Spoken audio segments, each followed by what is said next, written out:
भगवत पार्षद, भगवत स्वरूप संत महात्मा जन हैं।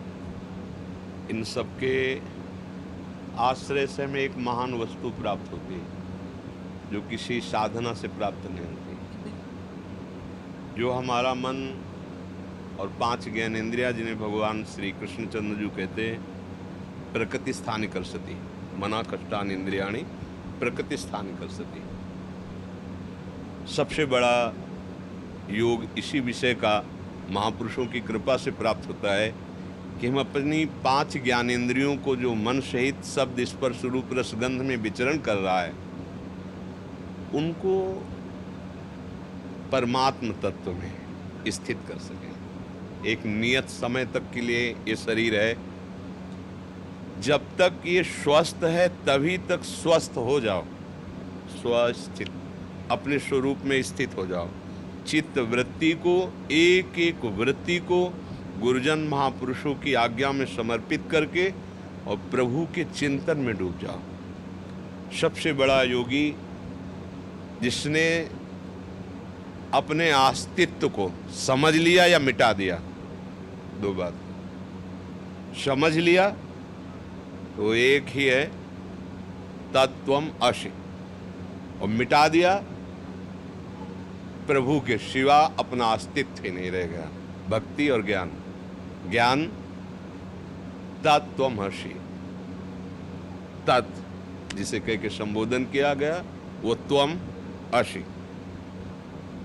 ये गुरुजनों की कृपा, या फिर प्रभु के रूप में, नाम में, लीला में इतने तन्मय हुआ कि ब्रह्म नहीं, माया नहीं, नहीं जीव नहीं काल, अपनी ही सुध ना रही, एक रहे हो नंदलाल।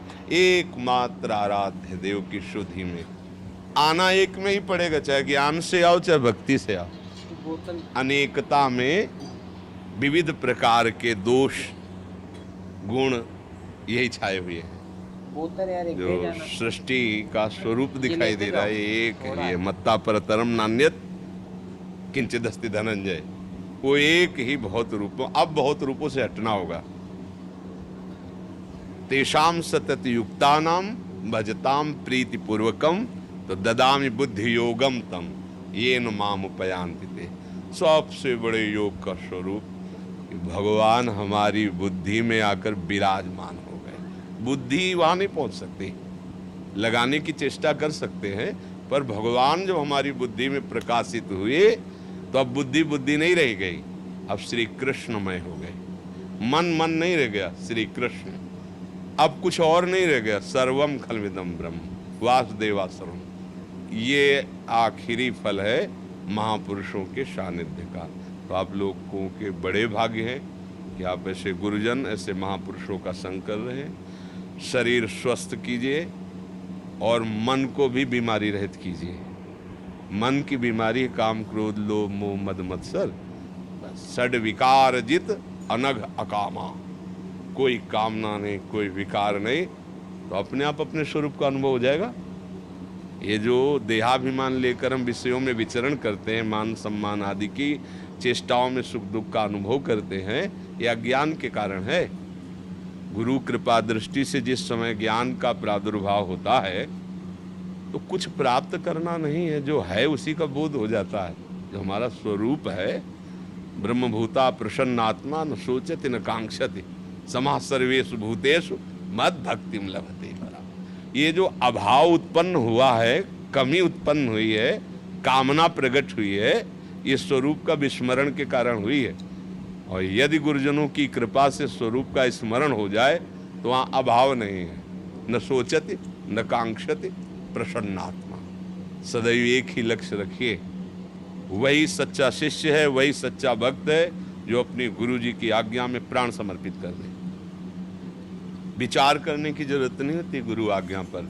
जिन महापुरुषों के चरणों का आश्रय ले, उनके वचन के अनुसार अपने जीवन को समर्पित कर दे, तो मोक्ष मूलम गुरु कृपा, अपने आप मुक्त हो जाता है, अपने आप समस्त द्वंद्वों से मुक्त हो जाता है। क्योंकि मंत्र मूलम गुरु वाक्यम, गुरु वाक्य पर जो स्थित हो गया, मोक्ष स्वयं जागृत हो जाता है। क्या जागृत हो जाता है? क्योंकि वो मुक्त है, ऐसा उसको अनुभव हो जाता है।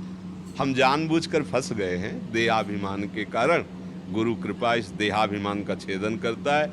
अभी तक हमें कोई ऐसी साधना नहीं दिखाई दी जिसमें देहाभिमान को सपोर्ट न मिले। 10 साल से मौन हूँ, देहाभिमान पुष्ट हो रहा है। 20 साल से फलार हूँ, वो पुष्ट हो रहा है।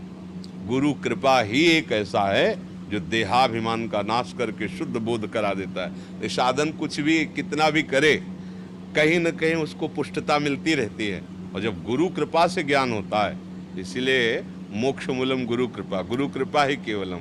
जिन महापुरुषों के चरणों का आश्रय लिया है, प्रभु के सिवा और कुछ नहीं, साक्षात प्रभु ही हमारा कल्याण करने के लिए इस रूप में, क्योंकि हम इसी रूप से भाषा समझ सकते हैं, हम इसी रूप से उनका दुलार प्यार पा सकते हैं, इसी रूप से हम शासन पा सकते हैं, डांट सकते हैं वो। तो हमारे भगवान, हमारे ब्रह्म, हमारी आत्मा ही मूर्तिमान होकर हमें अपनी ऐसे पकड़ करके अनुभूति करा रहा है, पकड़ करके अनुभूति। जैसे माँ ने सुख के हेतु खेलने से हटा करके परम सुख में लगा देती, हम लोगों ने सुख का हेतु विषय संसार समझा, गुरुजनों ने घसीट करके प्रभु की तरफ लगाया। आज्ञा में रहिएगा, इनकी आज्ञा में ही परम पद छुपा हुआ है। विचार की आवश्यकता नहीं है, विचार करना है अपने अंतःकरण की बात पर कि गुरु आज्ञा से विमुख है या सन्मुख है। अगर गुरु के विरुद्ध है तो कितनी भी धर्मयुक्त बात हो, हमें नहीं माननी। गुरुदेव के वचन ही हमारे लिए प्रमाण है, क्योंकि हम न वेद जानते हैं न शास्त्र जानते हैं।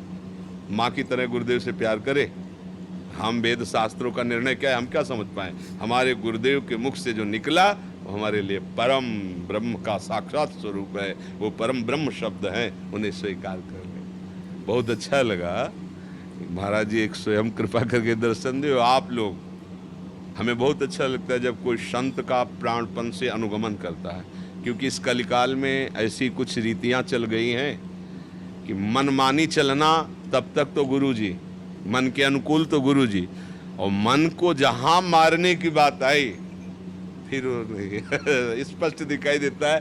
मन के अनुकूल चले तो गुरु जी, और मन के अनुकूल नहीं हुए तो बोले देख रहे ना, वो खास बात नहीं है जो हम सोच के लगे थे। तुम्हारी सोच क्या थी? प्राकृतिक अहंकार का पोषण, मनोनुकूलता, ये गुरु की बात नहीं होती। गुरु तो मन भंजन करता है। मन मार्या तन बस में की ना, हुआ भरम सब दूर, बाहर से कछ दिखत नाई, अंदर चमके नूर। आपो त्याग जगत में बैठे नहीं किसी से काम, उनमें तो कछु अंतर ना, संत का हो चाहे राम। तो आप सरिस चाहे सबकी ना, संतों का स्वभाव होता अपना जैसा बनाना। बड़े भाग्य हैं। बस महाराज श्री के अनुकूल चलिएगा, उनकी आज्ञा पे रहिएगा, उसी आज्ञा में परब्रह्म का रस छुपा हुआ है। और जिसने गुरु आज्ञा उल्लंघन कर दी, चाहे जितनी साधना कर ले, गुरु आज्ञा तज करे जे बान, यह है अधर्म यह है सभान, कान न रसकन मेरा है। मानते हैं लोक में यश हो सकता है, प्रतिष्ठा हो सकती है, लेकिन ये टिकेगी क्या? कितने दिन का? जब शरीर ही नहीं टिकेगा तो इसका महत्व क्या? गुरु कृपा टिकेगी। जहाँ भी जाओगे गुरु कृपा कवच तुम्हें परमानंद की अनुभूति कराएगा। ऐसा